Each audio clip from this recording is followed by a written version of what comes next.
talaga ang product na i-review ko ngayon, La Roche-Posay Tinted Fluid.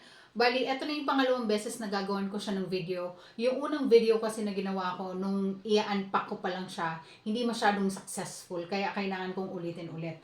Kasi story time, paano nangyari yon? Bago ako maglagay nitong La Roche-Posay Tinted Fluid nung time na yon, naglagay muna ako ng Neutrogena.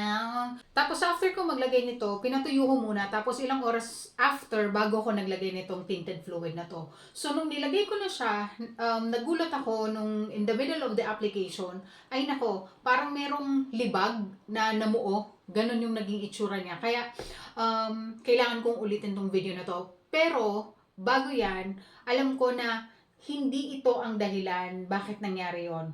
Bakit? Kasi bago ko gamitin to, ginagamit ko na to prior.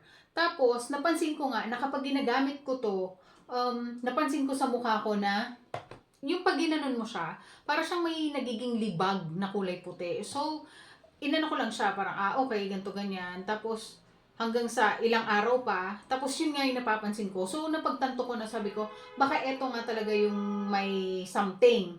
Kaya nagkakaroon ng ganon. Ginamit ko siya, tapos pinatungan ko nito, same yung nangyari. Nagbuo-buo na parang may libag yung mukha ko. Ganon yung nangyari sa kanya. Kaya ngayon, kailangan ko siyang ulitin para malaman kung ano nga ba talaga ang totoo. 'Di ba? Pero ngayon sa araw na to, hindi na ako naglagay nito. So, itabi na natin 'yan. Ngayon, ang mangyayari is, kagabi, ito yung nilagay ko before bedtime.